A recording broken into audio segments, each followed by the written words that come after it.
I am so happy to see young people here.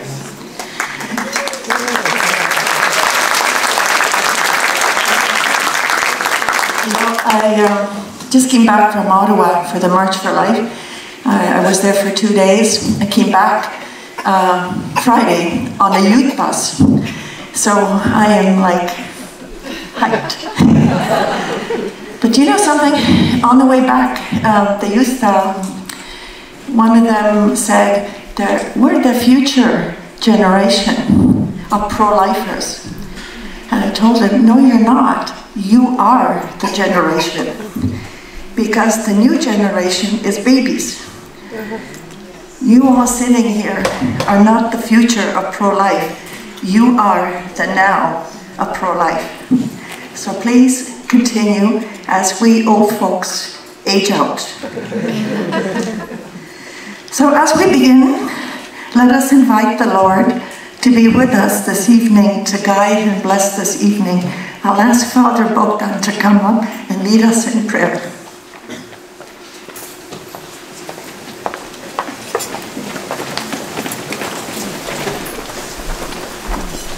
Good evening, everyone. So first of all, thank you for coming. It's so good to see you as a crowd. As you mentioned, the youth are the future and the now, but we are all, and I want to say that we welcome our special guests, Linda and Mary, and that using the word guest is not the right one, because we are one family, and we haven't met before, but we are doing exactly the same under the God's umbrella, under the life's umbrella above us. So may this time here will be another kind of sign, not only from our wisdom, but from God Himself, that is giving us the clear sign where to go, where is life and where is the future and what is the eternity to all of us, and the privilege to go through this life with God and with others. And now let us pray and ask our Father, Father of all of us. Thank you, Father. So many have asked us what has happened to our pro-life hero, Mary Wagner. Well, since the Supreme Court squashed her constitutional challenge to the criminal code in February of 2021, Mary has moved back home to her home province of BC. She did plan, I remember her telling me, she had planned to extend time of prayer at a monastery in the US, but then COVID hit. She returned home to help with the 4 Indigenous children under foster care by her aging parents.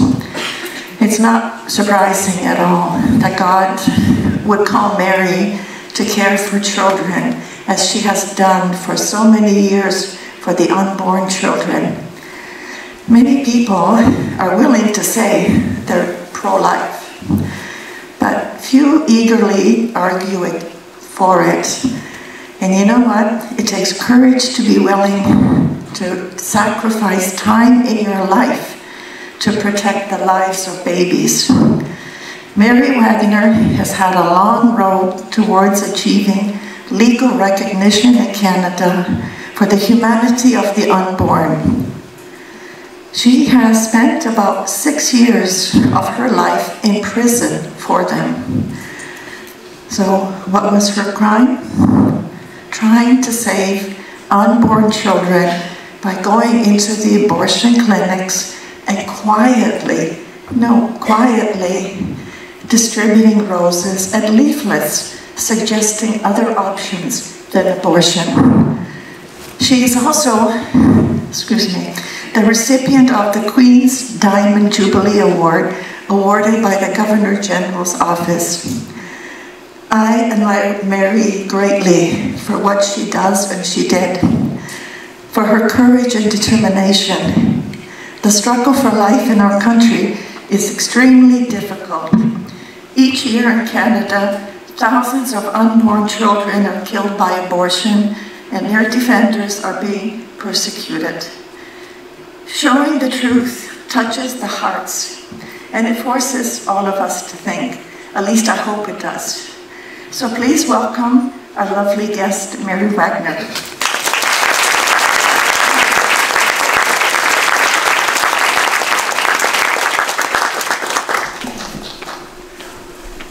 Thank you, Yolanta, and I'd like to thank Isabella. Where are you now, Isabella? There you go. Thank you so much for having me, for all you've done to bring us together. I want to thank Father Bogdan for receiving me and Linda to the parish tonight. And all of you, it's very late to be starting a meeting, so you're tough. Thanks for coming out. If I start to digress, or you just do this, any of you. But I do want to thank you, and I come here as a sister in Christ. Yolanta, you're a poster. I'm not a hero unless every mother here is going to accept that title as well, because now that I'm looking after little ones, I see it's a lot harder than being in jail, so all the time. Linda is my good friend. Linda has served about 11 years in custody in 6-month increments, although at one point it was a 21-month waiting period in custody before her trial. God usually calls us to work together, and so when I was discerning taking this path, I came to Toronto because I knew I wouldn't be alone, and Linda would no longer be alone. So just delighted that Linda is here with me this evening. Sorry, I have to wear reading glasses. So I was talking about motherhood, and now I'm discovering the challenges of motherhood, and it really is a vocation of love and at times heroism. And I grew up as the third of 12 siblings, 5 of whom my parents adopted, and I didn't know until about 10 years ago, and I've been raised in a pro-life family. I've been active since childhood, and then through high school, public high school, and a very secular campus at university. That maybe there was another reason that was motivating me. God works in really mysterious ways. But only about 10 years ago, my mother confided in me that when she was in her first trimester of pregnancy with me, she started hemorrhaging, and she was actually in Ontario visiting family. She went to the emergency room, and the doctor who saw her said, I can assure you that you have miscarried this child and you're continuing to hemorrhage. We need to do a DNC to stop the bleeding, and if we don't, you will die. And my mother said, I believe I'm still pregnant. I just know that somehow. And he said, it's impossible. You could not be pregnant and have lost this much blood. So she said, I know I'm pregnant. You can't do this. And so he said, okay, well, you're a fool for this. And he left her, walked out of the room. And my mother said she just turned to Our Lady and she said, please, Mother Mary, please help. And instantly the hemorrhaging stopped.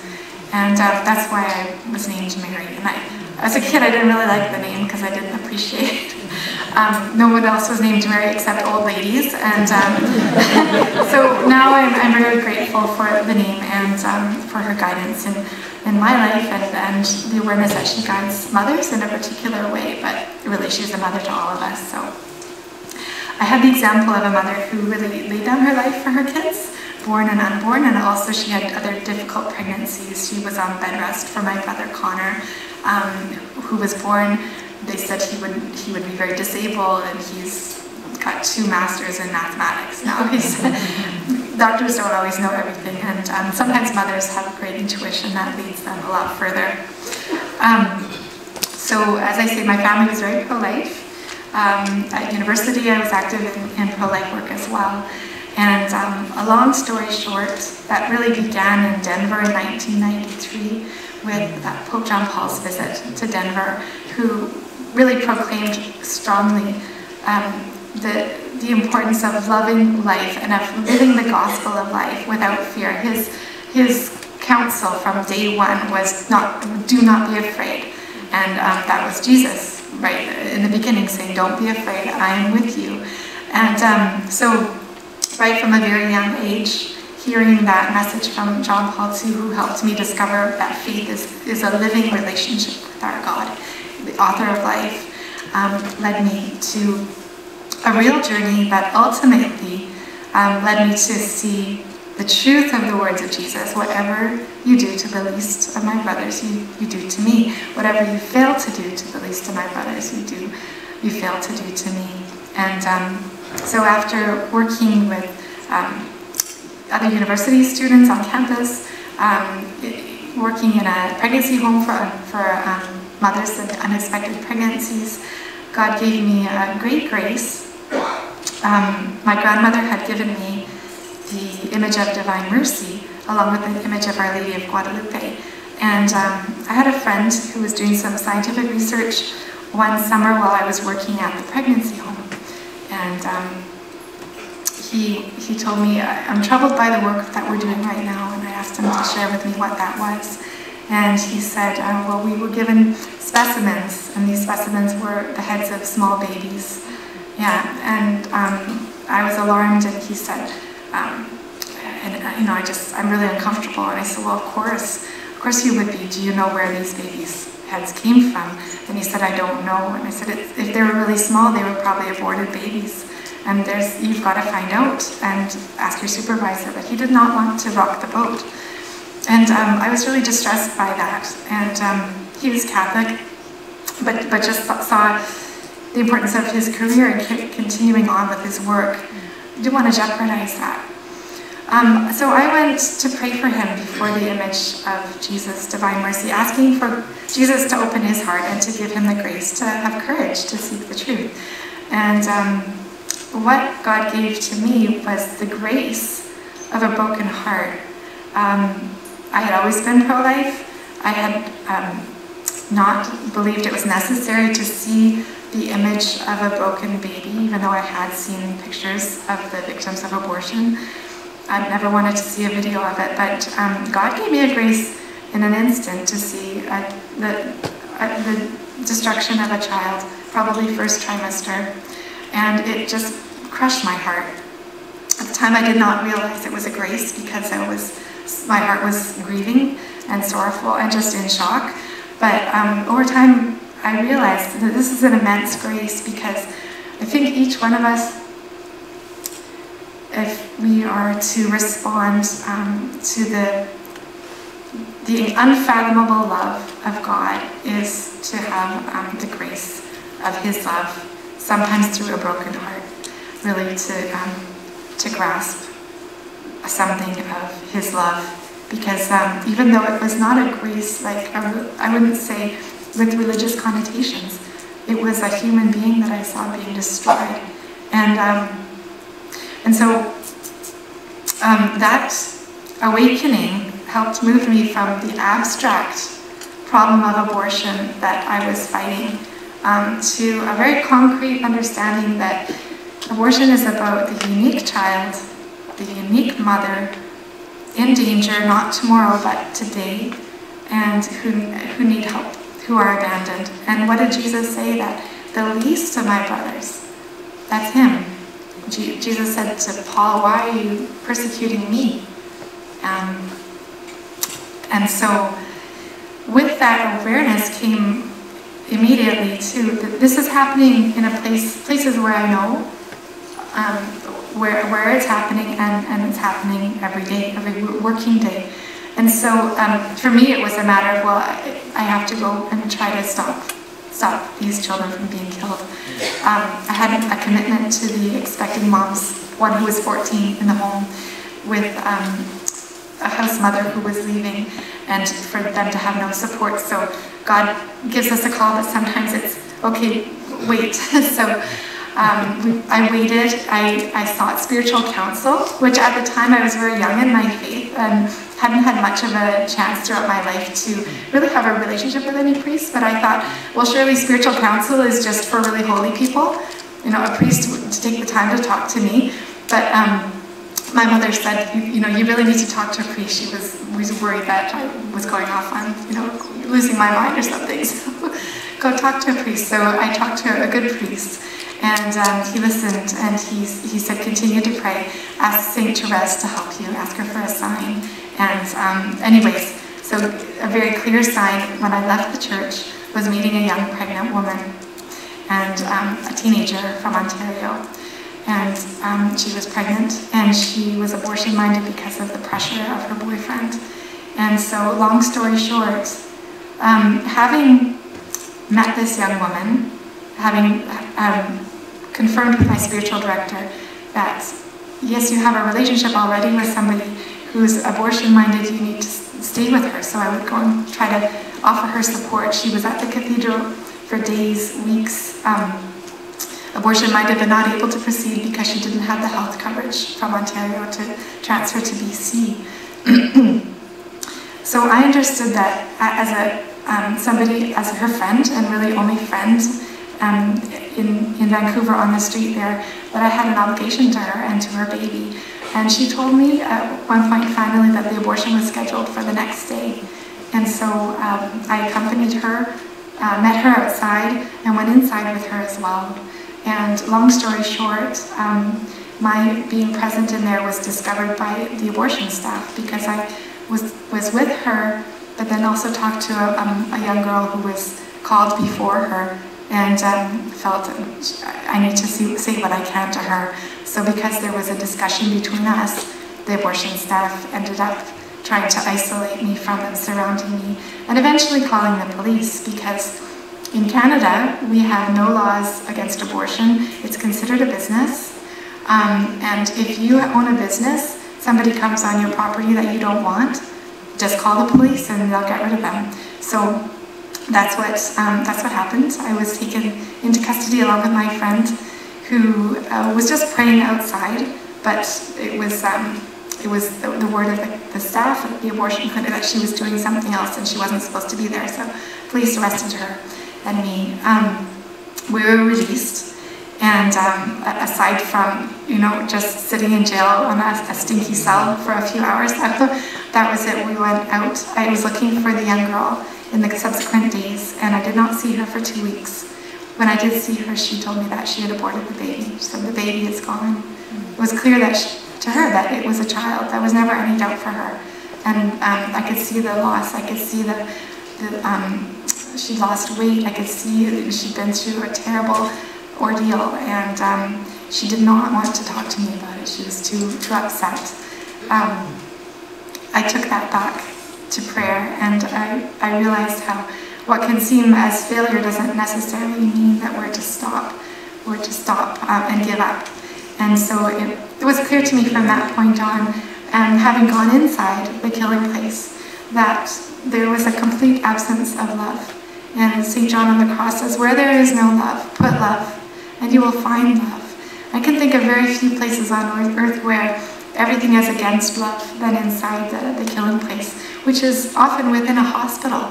The irony is terrible, because a hospital is the first hospitals were started by the Christians, the Catholics, Christians who wanted to manifest the love that had been shown to them, and to do as Jesus did, to heal the sick. So one of the greatest lacks of love is in these killing places today. So that has been my journey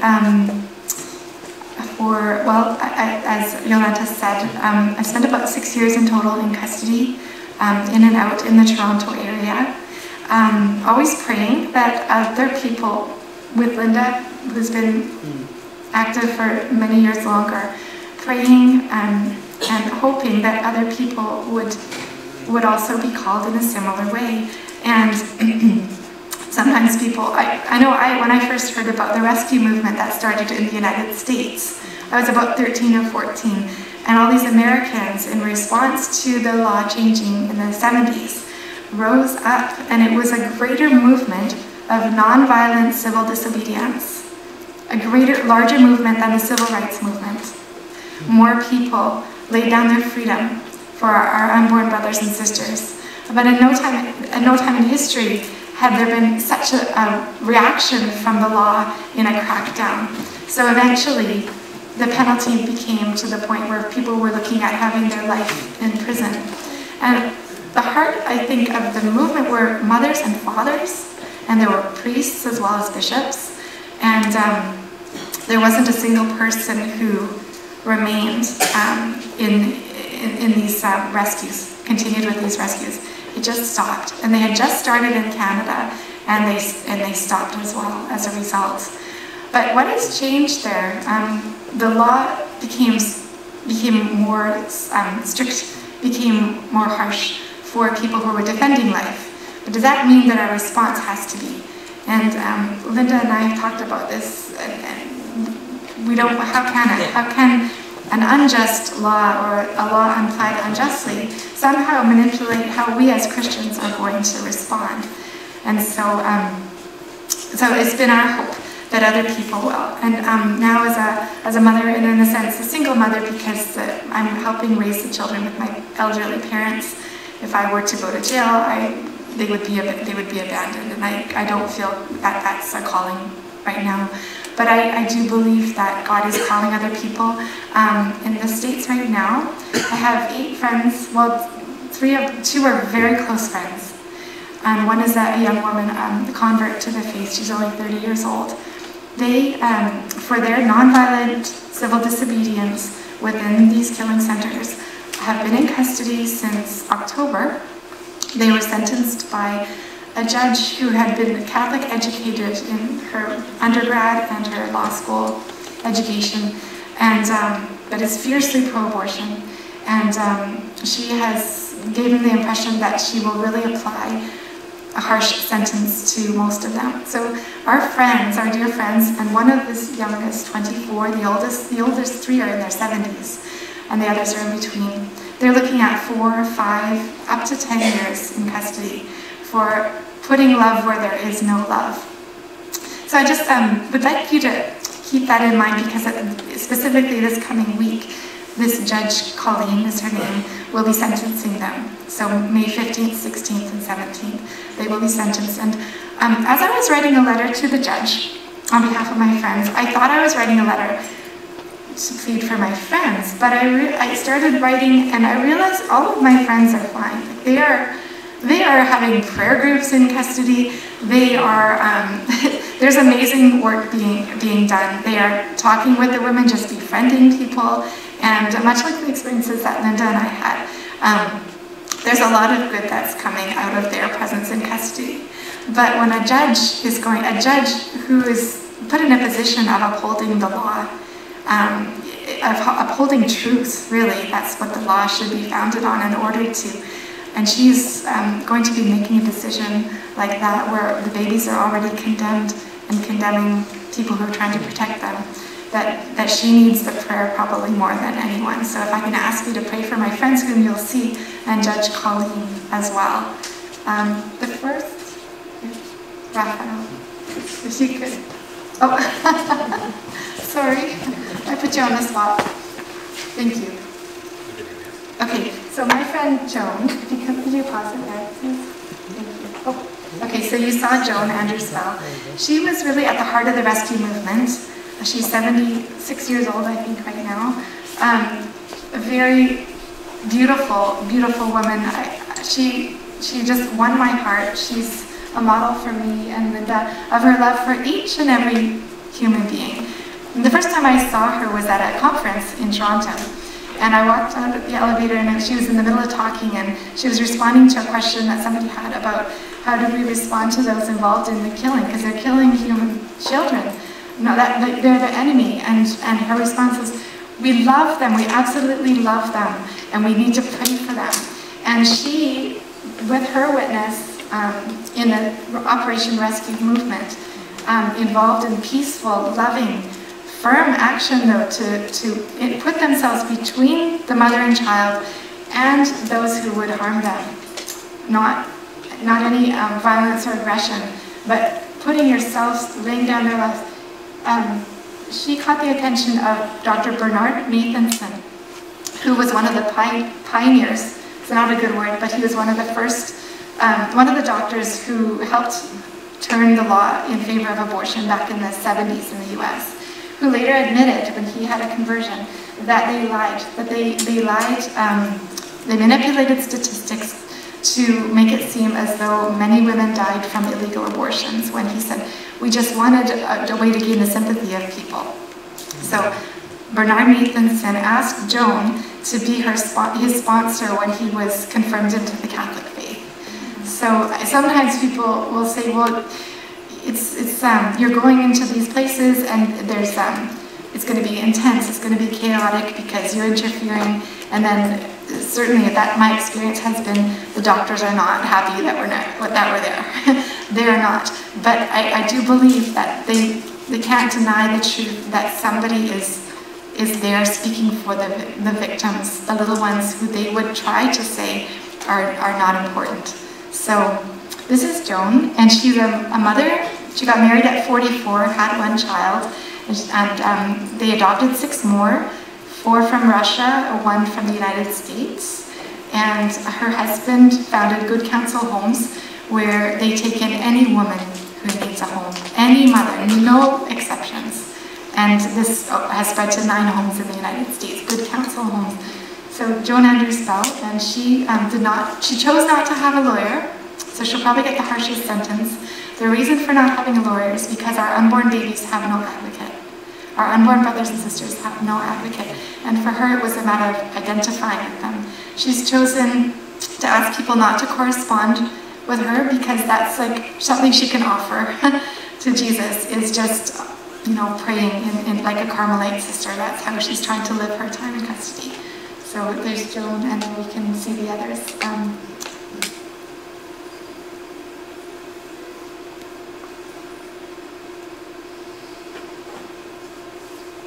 She's my friend she had received a conversion about 5 years ago.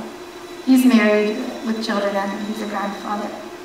Paulette's on house arrest because of health issues.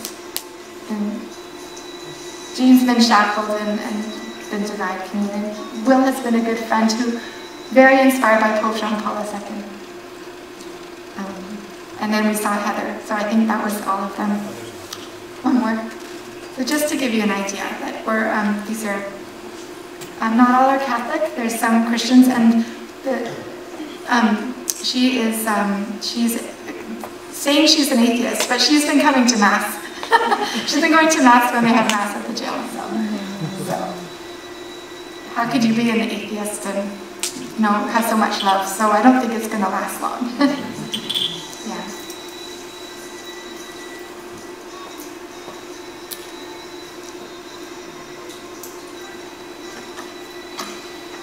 Okay. Yeah, John. So I know some people, many times I've heard, and Linda has as well, oh, I could never go to jail. It's too scary, it's too hard. And I used to think that too, and thankfully God put in my life people who had been to jail. And one who was pregnant at the time, and you know, they said, yeah, it can be hard sometimes, but you know, and then they shared some of their experiences. And so, but God had put that on my heart to go to these places, and I knew He always gives the grace. One time in Toronto, when I was out of custody, but I was having to go to court to trial. It was up in a Bloor courthouse, and I'd never been there before. And I think John, you were driving me up, so you took me that time. My friend John Bolsha has come out from London and today.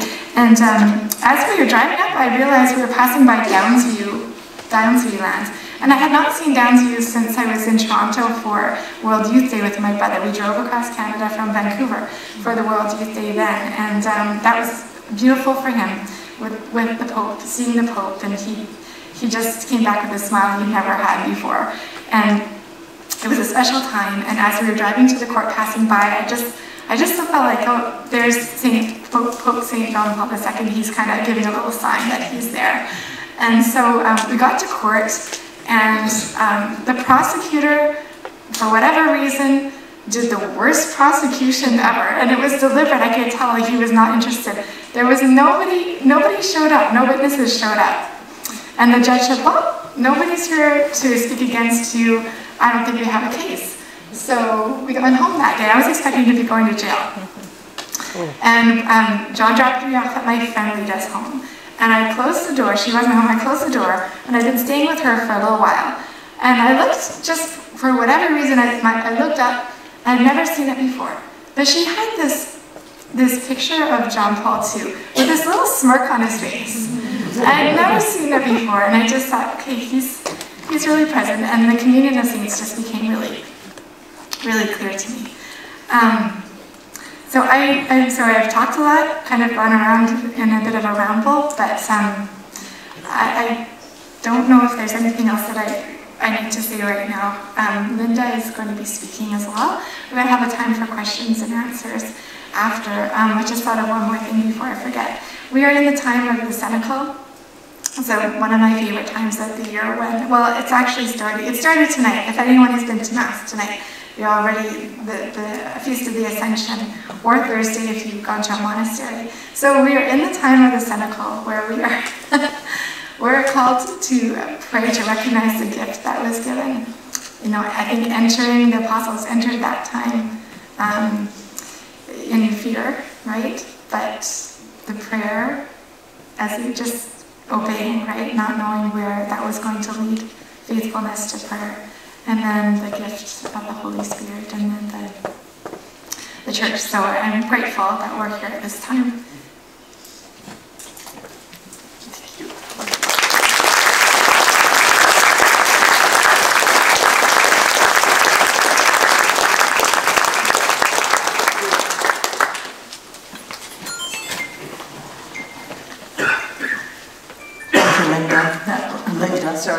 Thank you, Mary. That was quite inspiring for all of us. So let me introduce Linda. Linda Gibbons is also, well, I guess I can't call you hero. So we'll call you national icons. Anyway, Linda is also recognized as an outstanding and very exemplary pro-life advocate. She too has spent over 10 years in jail for carrying out her belief to influence and protect future generations. She's also the recipient of the 2012 Golden Jubilee Medal. Linda, when you look at her, is a quiet, but she's persistent. And she's a great-grandmother, and she's been arrested over 20 times over the years. Even spending time in a maximum security prison because she was charged under the criminal code. So what was her crime? Praying outside the Morgentaler abortion clinic in Toronto, breaking a temporary injunction prohibiting demonstrators from coming close to the facility. Linda carried one sign all the time. And it was a picture of a baby, of an infant, and the words were, "Why, Mom, when I have so much to give?" Linda Gibbons called for Canadians, you and I, to stand up against abortion and protect the curtailing of pro-life's freedom of expression. She said a critical indignation was needed to protect Canada's abortion laws that are promoting crimes against humanity. She also slammed the 1994 Ontario Supreme Court injunction barring pro-life activists from picketing outside the abortion clinics and interfering with access to abortion services, or as they called, the economic interests of downtown Toronto clinics. Linda was quoted as saying very persistently, "They are interfering with my freedom, and I am offended by that." Linda was also quoted as saying, "In a free society, freedom of speech is a critical element. Why are we arrested for words, simple words, when acts of murder are committed here?" She also said, "When hoping and praying became a criminal activity, where is our freedom?" It is clearly evident to this day how strongly she feels against the issue of abortion and on her pursuit of her mission to continue to stand to defend the lives of the most vulnerable whenever necessary, regardless of the outcome. So this little lady that looks so demure packs a punch. Please welcome her.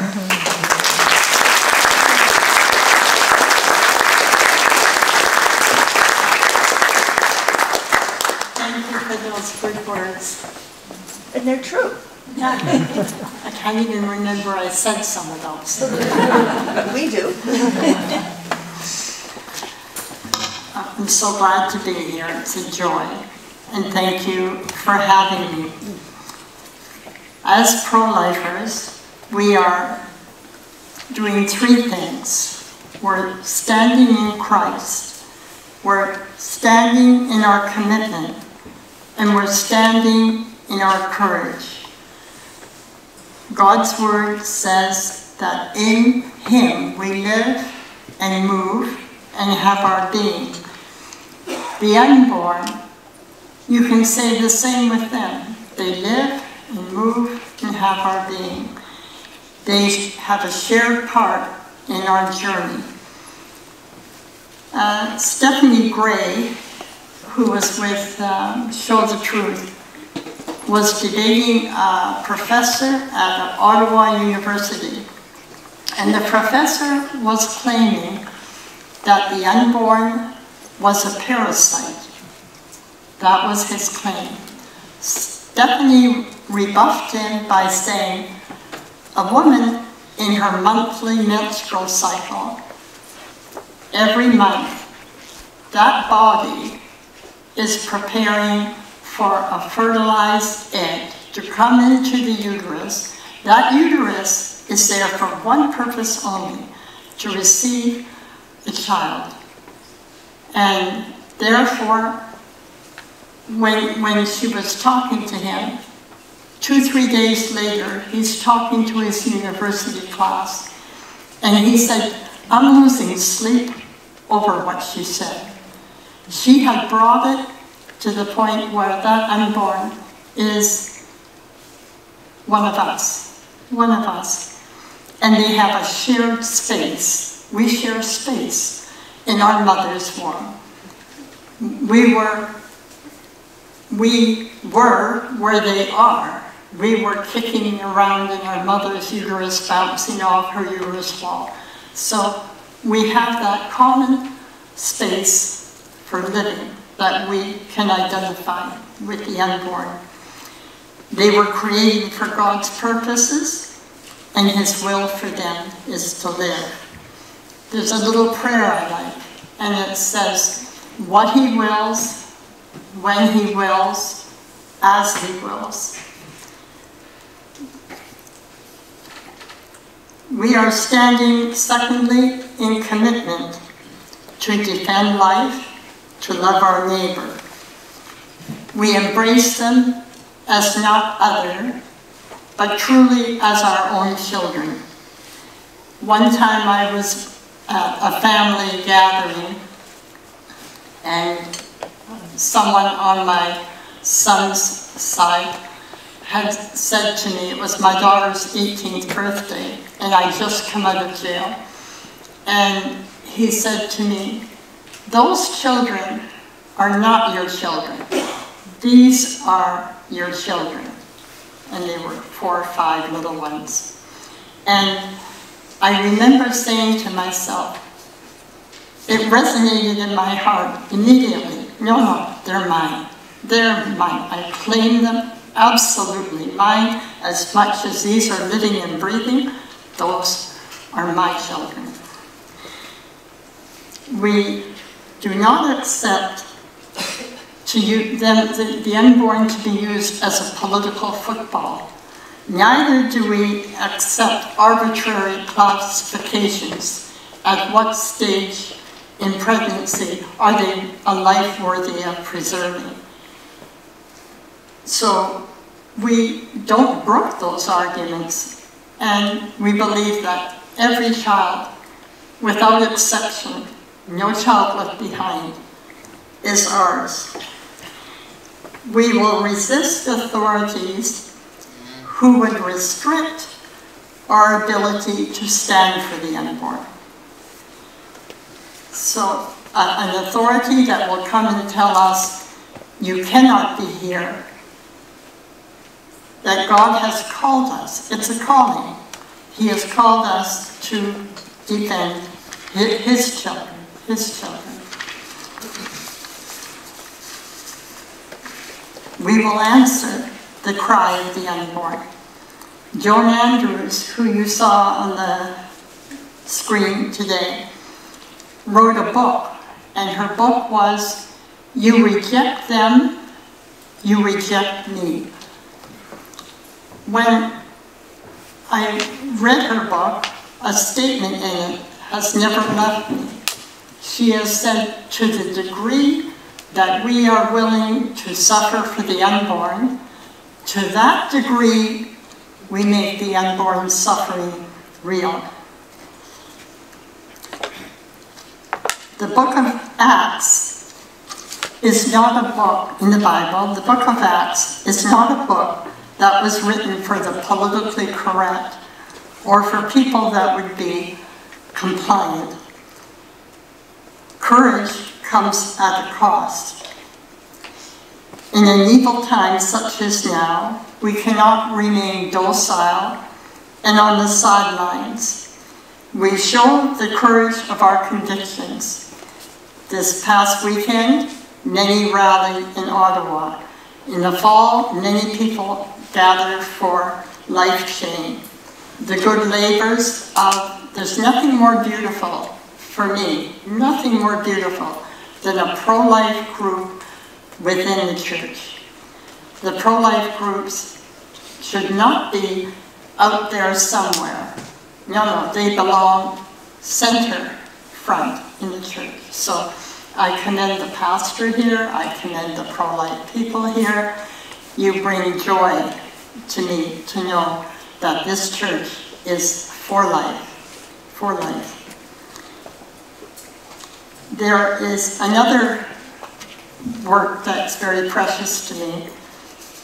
It's called Aid to Women, and I have brought flyers.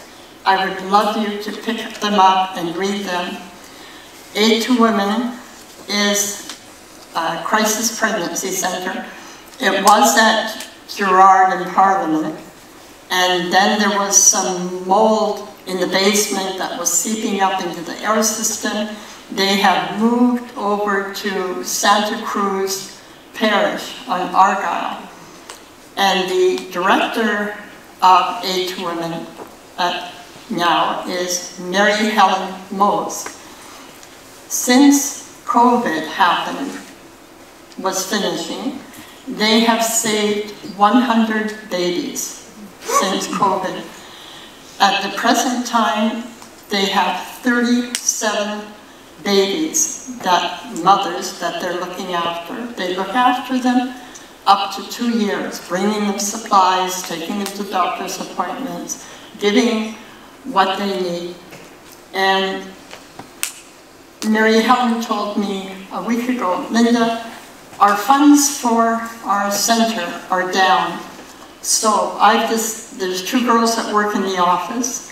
She lives in Peterborough and drives in 2 days a week to work 8 hours at Aid to Women. And then 3 days a week she's online. And she said the funds are down, and I've told the board I'm going to work for free for a month because our funds are down. I want to look after the women we are caring for, so my income for the month, I'm forfeiting it. And today I was hoping she would be here. She was asked to speak at the Toronto Right to Life, so she's speaking there today. But I told her I would give the information and that people could read up on the good work they do. I wanted to mention one special connection I have with Aid to Women. I have a bit of history with them. I was working there from 1992 to 1994. And in 1994, they brought in this injunction. And you're outside on a public sidewalk holding a sign, that says, "Why, Mom, when I have so much love to give you?" An injunction is made, all of a sudden that sign is criminal. I mean, it's so obviously wrong. So I told the office, listen, I am going to continue being there. I was here before the injunction was, and I'm staying here. So then my jail stuff went on, and then I'm out of jail one day, and I'm going to visit the pregnancy center, and a guy, Robert Hinchy, was a counselor there. And so I'm walking with him, and our office on Gerard, the old one, is next door. It's in a house. An old clapboard house has been subdivided. They kill babies on one side, and we save the babies on the other side. If you came up into our second level office, you can hear the suction machine running next door. So I'm walking up to the office, but now there's an injunction, and to be there, you would be arrested. So I did not intend to be arrested, and I wasn't that day. But Robert beside me ran ahead when he saw a man and a woman going into the abortion clinic. Well, I'm a little slower. By the time I caught up to him, she had her hand on the abortion clinic door, and she's turning, looking at him. And when she saw me, she came down off the steps, around the front, came over and gave me a hug. Who was this woman? A young woman from Thailand. She had been brought over in a shipping container with 23 Thailand girls. And they were promised jobs when they gathered them and brought them over. They set up 5 massage parlors in Toronto. You may have read it on the news. They were brothels. They were brothels. And these girls could not leave, had no freedom. They held all the, because they were here illegally, they didn't come through, they were like prisoners of these people that were using them. And when I was in prison, women would, pro-lifers, people like Mary, would send me pictures of aborted babies or something. Well, most of the staff would tell you, you can't have that in there, you can't. But the odd guard, you knew, I'm giving it to you, Linda, but keep it hidden in your stuff. So I would show it to these 23 girls, because they want to know why you're in. They don't speak English at all. But you're telling them, this is no good, no good. Huh? So we take this young girl up in the office, Robert and I, and her boyfriend speaks broken English. And I said, don't you love her? He looked at her, yeah. After 2 hours, we figured out that they should get married. So now she asked Robert, I want you to name the baby when the baby was born. Robert named the baby Osman. Osman means protected by God. So now the baby's 6 months. We're invited to the wedding. Now we're at the reception in the evening, and that's a Dipson dinner. And you have a table that swings around, and I let the chicken feet go by, and I took the shark soup. Anyway, I said to the father, I guess you're not taking her out dancing tonight. He looked at her and said, no. Then I got this brainstorm. I said, Robert, I have everything at the office we need for the baby, the formula, the diet, everything. Let's give them a honeymoon. So we said, listen, we're taking the baby, this is our wedding gift to you, and you're going to go on a honeymoon. And now, so it all worked out, and my grandkids loved holding the baby. And yeah, so for me, that was just something you ought to do. But when I got to my daughters with this baby in the thing, she looked at me like, I figured one day you were going to bring one home. And I said, oh no, just for 3 days, just for 3 days. But why do I bring that story up? Because, again, it's not what we're doing, it's what Christ organizes, purposes, plans, and who can know what his plans are?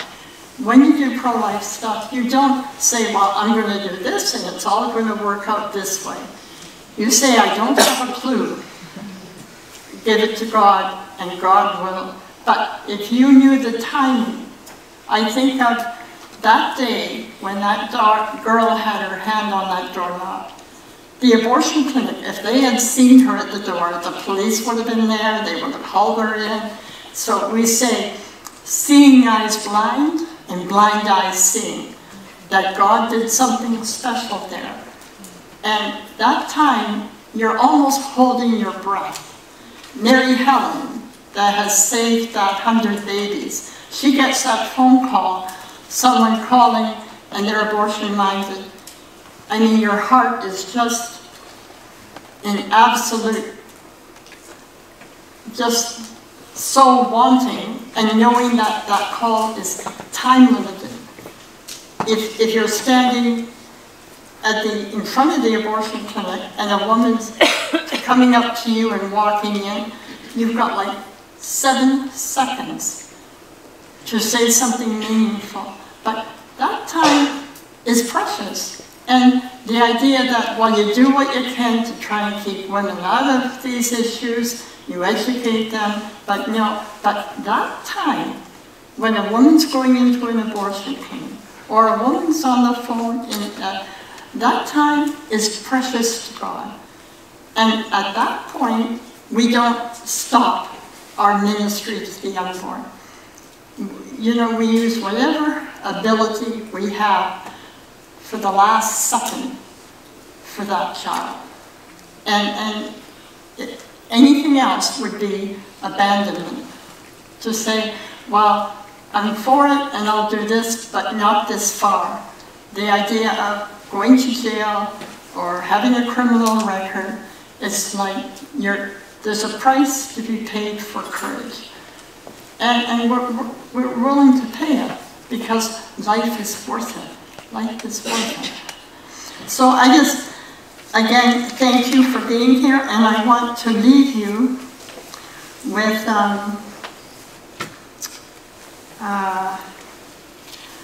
a statement that the Apostle Paul made, an exhortation, that we should take up the whole armor of God, that we may be able to withstand, it has the word stand in there, withstand in the evil day, which is our time.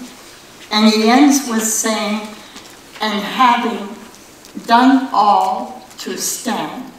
So my word to you is that we can withstand in Christ. We can. Nothing in us, all in Christ. So I leave you with this message of, there was a man, Elie Wiesel, who survived the Holocaust. And he had said, I made a commitment that I would never see someone's life ready to be murdered and not do something. So there's something for each one of us to do, for our unborn friends. So I thank you for listening to Mary and I hope that God uses you for his good purposes, for his beloved children.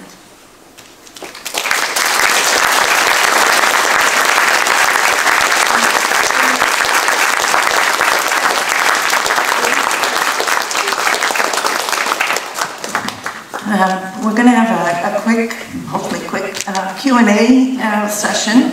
So get your thoughts going and get your questions ready. We'll ask Linda and Mary to answer your questions. Before we get to this, there's one thing, a quick story I want to share with you too, inspired by Linda. About a month or so ago, myself and a few of us were privileged to go to the St. Joseph Centre in downtown Toronto. It's a pregnancy crisis centre. It is virtually next door to the Morgentaler Clinic. As a matter of fact, they share a wall. So if you can imagine us sitting here on this side, and on the other side of that wall is an abortion clinic. They told us a story that happened this year. 2 women from the Yukon were flown in to have abortions. When I say flown in, our government pays for them to come. With our tax dollars, they were flown in, they were housed in hotels to have this abortion. But a miracle happened. The miracle happened is that, so you have this building, right, split by a wall. The St. Joseph Centre has a big, huge window, like in a department store, and they have a cradle.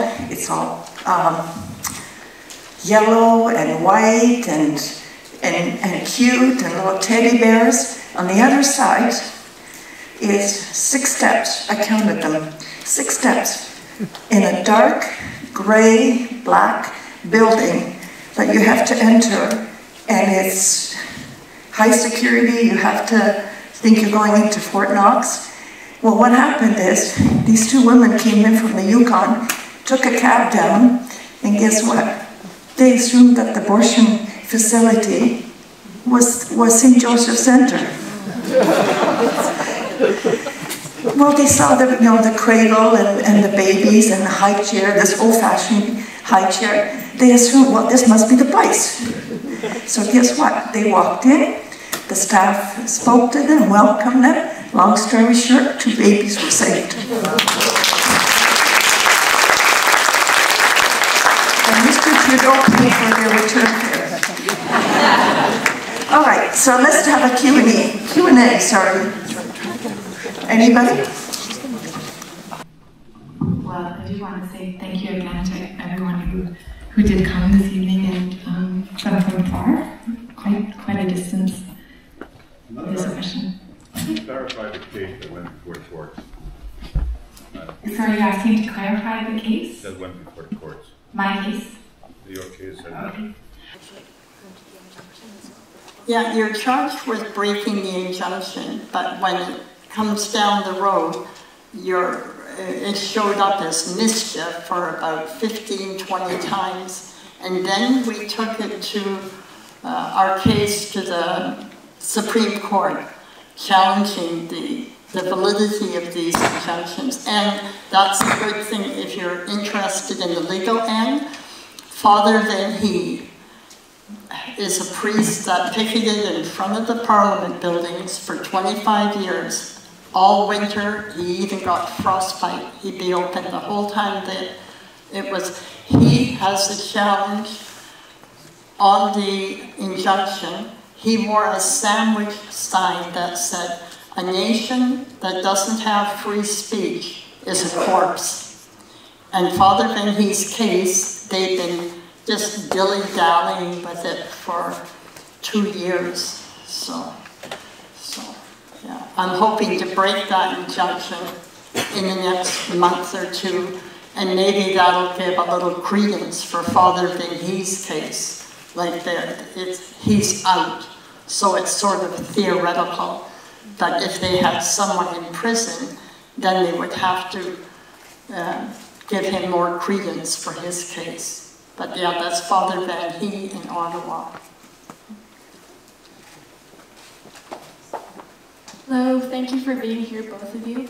I have a question, because it seems that God puts people together who need mentorship and who are on a similar path.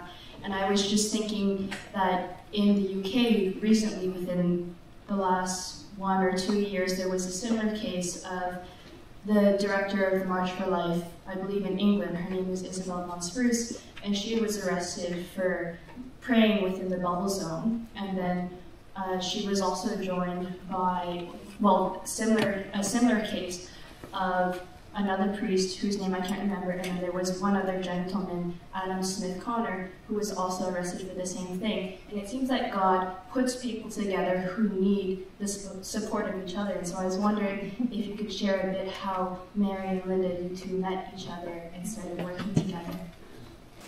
Okay, so I think I met Linda first in BC before I even became involved in any of this back in probably around the 90s or so.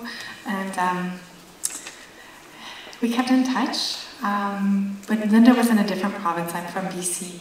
And I had spent some time after my initial active work there at the killing places. I spent some time in a monastery, about 3 years, and did not make any vows, but left kind of with the paths clarified for me. And I inquired about Linda because she had spent so much time in jail, and I realized I probably would also be spending time in jail. Learned that she was serving a sentence that ended up being 28 months.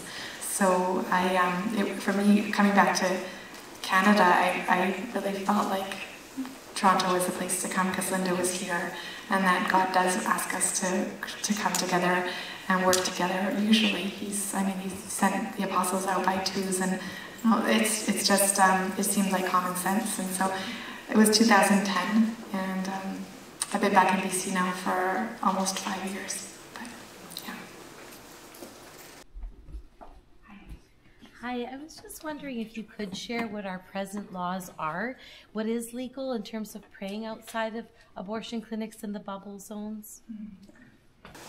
Currently, we were charged with an injunction way back. There was 19 of us.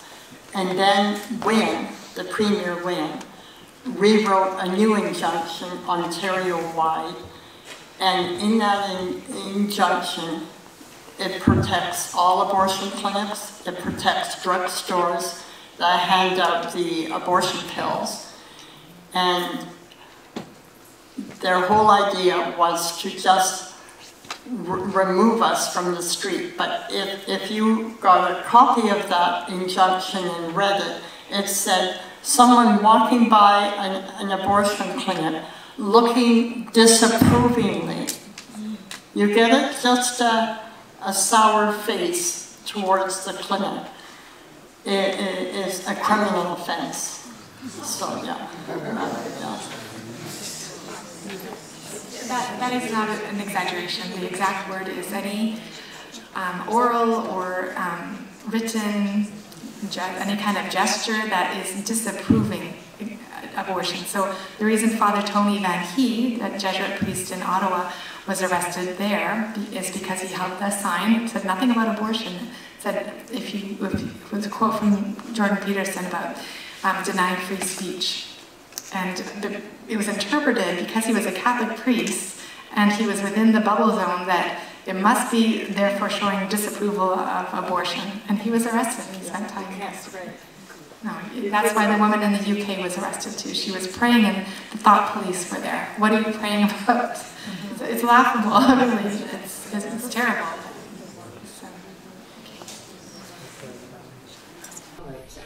So the babies that are saved, the women that don't have the abortion, what percentage of them put the babies up for adoption?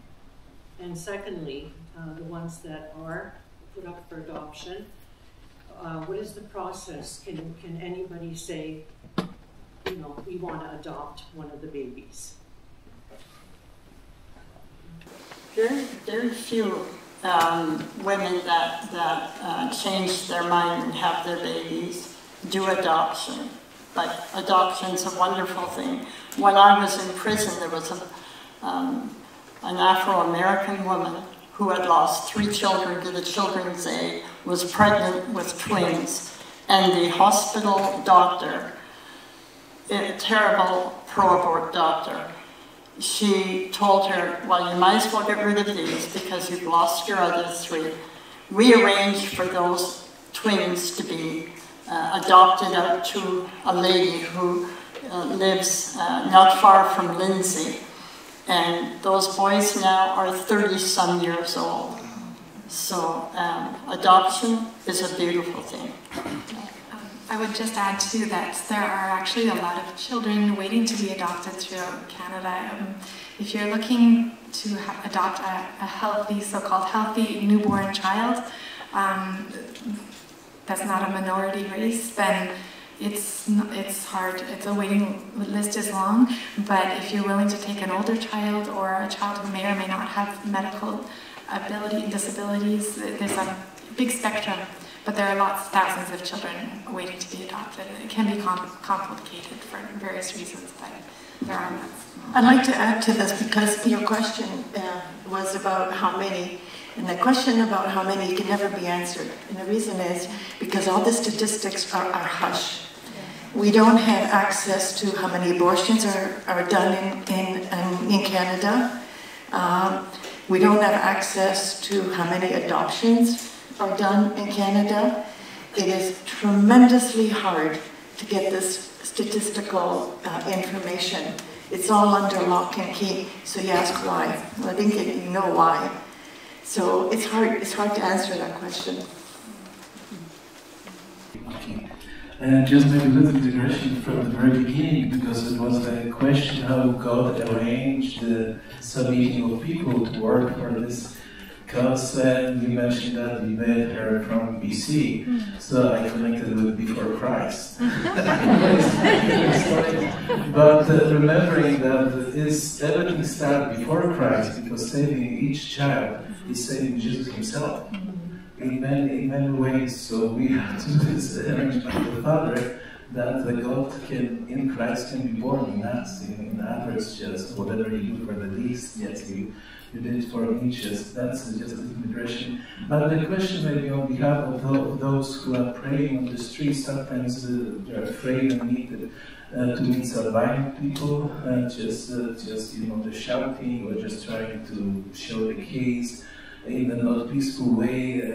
Probably you had the experience that you had to meet people, because you mentioned the jail, that it wasn't too bad, but you can meet people on the street that is really not pretty. Exactly, sometimes that we don't know what to do. So what would be your advice, how to react, with the calmness, or just try to say or be quiet? But maybe you have something following your experience to react in this way. That would be the best. We have noticed, especially in the States, an increase in hostility towards people who are simply peacefully praying with a sign or without a sign. We've noticed a kind of a rise in aggression, and so if we're going out onto the street, we should be prepared for some kind of hostility, because it usually happens to some degree. Anyone, and some of you I know are regularly praying in Mississauga, even probably experience something. So we have to really ask God to help us to be prepared to respond. And if it's verbal, usually it's just verbal, to remain calm.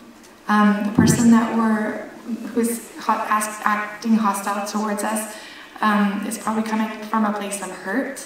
Stephanie Gray was mentioned by Linda. If you get a chance to go on her website or read her book, Love Unleashes Life, I recommend. It's a very good read, not a big book, but she emphasizes that trying to argue with people about abortion can be really challenging because so many are wounded by it already. So the first step is to try to be calm and look at the person calmly and respond as calmly as possible. Okay, that's often very hard, but that's really essential because we're Christians and we don't want to witness, to somebody who's hurt by being aggressive or hostile back. So it's really important that we do our best to be loving and kind. It could be a good idea because the second kind of aggression could be physical. Sometimes a deterrent might be to have somebody with a camera, because somebody might think twice about doing something aggressive physically if they're on film. And it's like to love them as well, and to acting reasonably and responsibly. So that, but if need be, if somebody is feeling like you're being threatened, if you're threatened with your, it's a criminal offense to threaten somebody's safety or their life. So you're within your rights to call the police, but we never engage physically. And if somebody takes our property, let them take it. Don't try to struggle if somebody's trying to take your sign. Just let it go. Pray for that person. That's the best witness, I think, that we can give. Don't be shy of engaging if you can remain calm, though, because that could be necessary too and helpful. I don't know, would you add anything, Father? No, just sounds good, yeah. Because I'm asking this question because sometimes the people are praying, especially when we have the 40 days for life, and it's just one or two persons, and it's a bigger group, we are stronger by being there, but this is just concern for some what we do, how we react. But thank you for your answer, because that's your wisdom and your experience to us. Yeah, thanks so much. I was picketing in front of the abortion clinic with a lady who to me is the best counselor in Toronto. Her name is Mary Wagner, and she was a retired from the lab, and she would picket with me. Someone jumped out across the street, ran across the street, didn't say anything, grabbed the sign out of my hand and was like going to hit me with it. All of a sudden, Mary started talking to her. Then the sign's in her hand still, but now it's hanging down. Now she's moving over closer to talk to Mary. Within 5 minutes, she's got tears running down her face, telling her, I've had an abortion and I'm hurting. So, and then there was another time I was on Mary Wagner's tour. We were getting money for her court case, and we were speaking in a church with a group like this. And I was presenting like what we presented today. And then when I'm going out of the hallway, down the hallway, I see there's a woman and she's having a loud discussion and she's asking these people, are you telling me abortion is murder? And they're telling her, well, you know it is. So as I walked by her, I said, listen, can you and I talk? Yes, she said. So we went into another room and the pastor brought us a coffee. Again, within 5 minutes, she'd had an abortion a year ago and she's hurting. So it's when we talk to them, we should be thinking, what are they telling us? You know, so we're not going to get into a big discussion of the technicalities of pros and cons, arguments. You want to find out what's making her hurt so bad? Why is she so upset? And if you can get that communication going, it changes the whole dynamic of the encounter. Yeah. Any other questions? I have a question. If we agree that fight for the unborn is primarily spiritual in nature, requires change of heart, but at the same time, we need to change the laws of the land. Do you think pro-lifers should spend time and energy in political process, trying to select or elect pro-life politicians, which right now is pretty much restricted to PC? Liberal, you cannot be NDP for a long time. Michel Barnier, People's Party of Canada, kind of libertarian, but himself he is pro-abortion. So do you think it's even worse? Because pro-lifers have to spend time, money, energy somewhere. Is it worse to try to select pro-life politicians, especially seeing some of them, a lot of them, who 20 or 15 years ago, they were clearly pro-life and they are not anymore, because being a pro-life politician is a death sentence as a politician? Thank you for the question. We have a responsibility, right, to try our best to elect public officials and those who will really do the most good on behalf of the rest of our country. We do have a responsibility. How much each one is called to get involved is a discernment. We need to pray for, and those who feel called, maybe are called to actually go to seek election if you are going to maintain your principles. I think I've learned from people who've been involved that it's so hard, unless your principles are deeply rooted. It can be dangerous to go into politics because it's so easy to get turned around. So, but we do have a responsibility. So that's one area that we have to focus on too. But some people are called more to be more active in that. So I don't know if that's a very adequate answer. Probably somebody else has a better answer. then there's the, here I am in the church raising the name Trump. Well, hello, Trump, bad or good? Trump was able to get the Roe v. Wade. He got the pro-life justices in the Supreme Court, and the Roe v. Wade law was dropped. So, bad or good, hey, there was a lot of people praying, working, hoping. Imagine 50 years praying for Roe v. Wade to be overturned. And it was done by a president who was stacking the court with pro-lifers. So the idea that the political system can't take a turn, or the Supreme Court cannot be won over, it's only when we don't have the faith to believe that nothing happens, and then we live with the status quo. Yeah.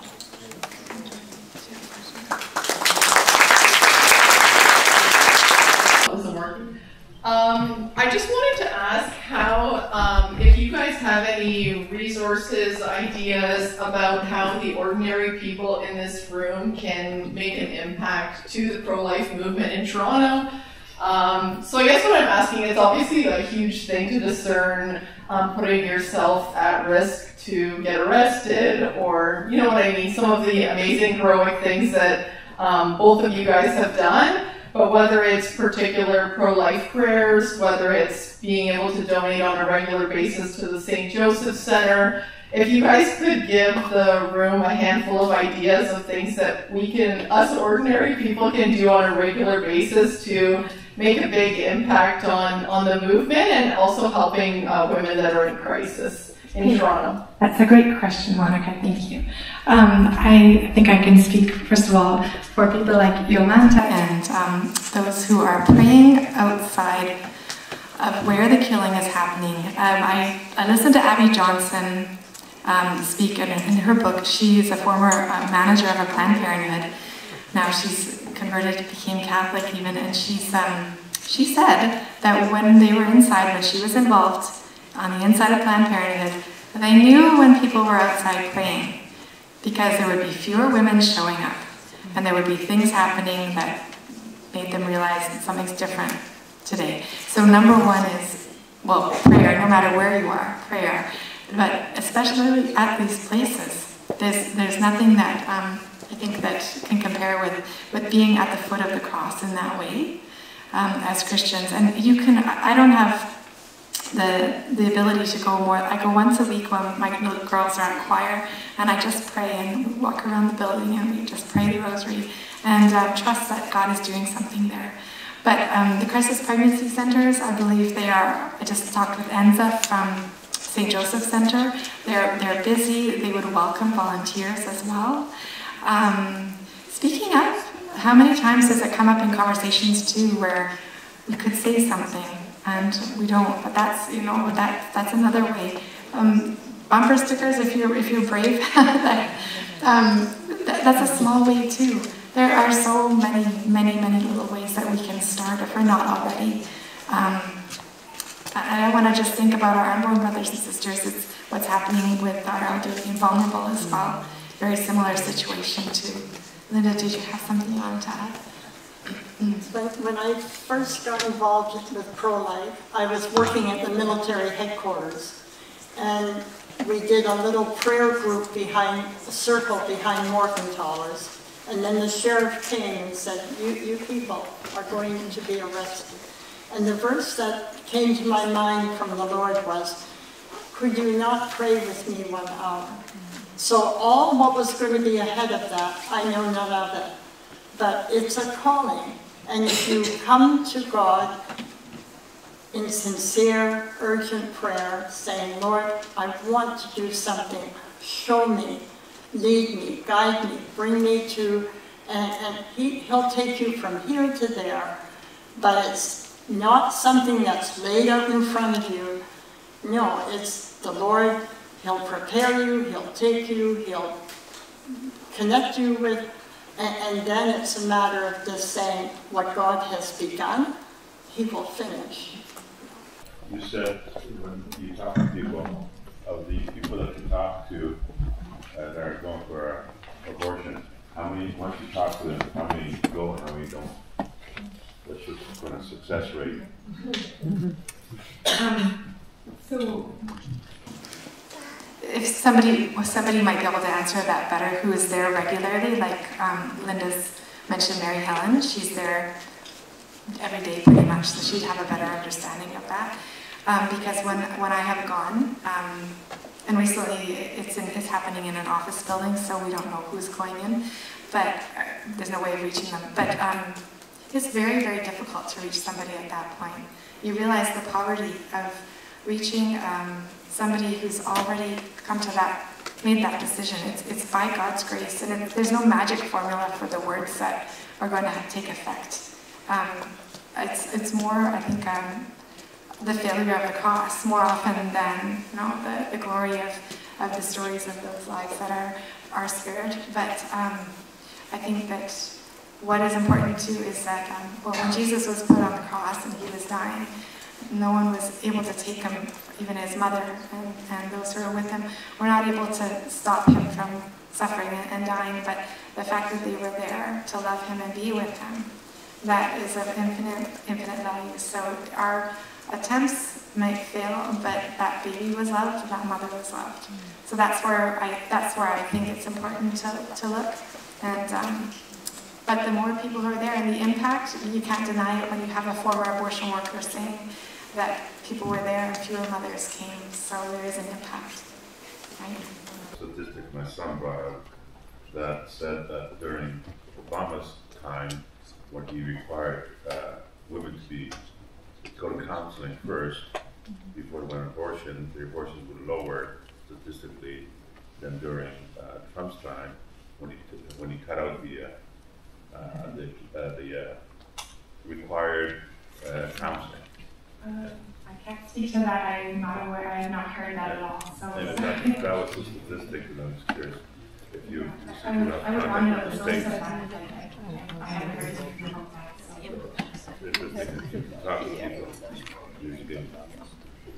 You get better results. They don't get money for live babies. They only get money for dead babies. So what kind of counseling do you think? And the staff, if you read Planned Parenthood, when they get women coming in for an abortion, the tactic they use is they get angry with them. Imagine being angry with them and saying, you came here, you're wasting our time, and da-da-da. And they use that as a pressure tactic to make these women go ahead with it. But it's not a numbers game, how many babies are saved. If only one baby was saved and you went to jail for a lifetime, each child an infinite value to God. And Jesus said, whoever lays down his life for another. So if you went to jail for a lifetime and saved only one baby, you are loving God the way he wants to be loved.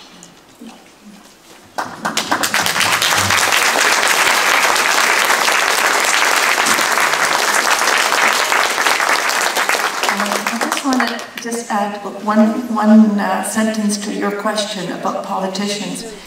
When they come knocking to your door, asking for your vote, ask them about pro-life. Ask them where their stance is on euthanasia, MAID. Point it out to them, because if we don't say anything, they do what they want. And as far as the pregnancy care centers that Linda spoke about, that I told you about, two things you have to remember. Number one, they're not funded by our government at all. They received zero funding, so their only way of keeping up is through donations. As we speak, the Trudeau government is putting through legislation to change to the income tax law to remove their charitable status. It's going to be no time before groups like my group, Mississauga Right to Life, we will also lose our charitable status. So these are the things you have to ask your politicians. when they come to your door. Anyway, let's wrap this up. Thank you, Mary, and thank you, Linda, for speaking with us tonight. It is my hope that those that are here present today, they really recognize, and I'll use the word just one more time, the hero that you are, because you are. You sacrificed your freedoms, you withstood persecution, you were ignored by those who should have actually supported you, and yet you remained faithful to the cause and to God's calling. So you have set a high standard for all of us here and all of us leaving here tonight.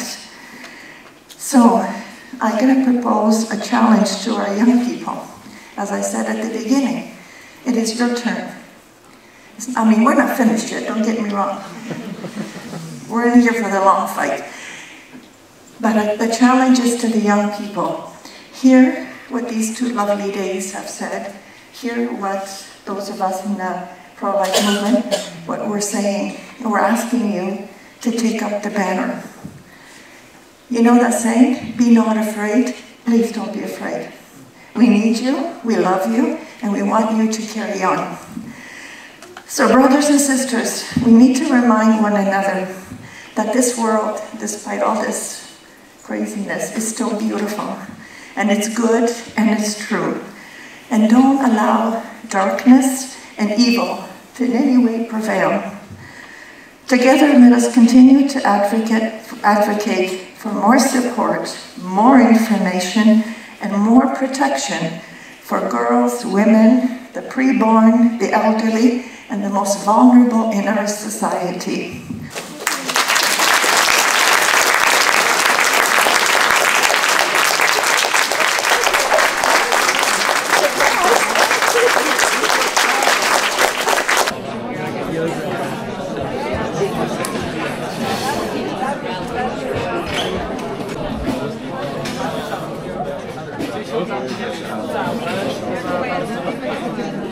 No tak, chyba się zrobić to co należy.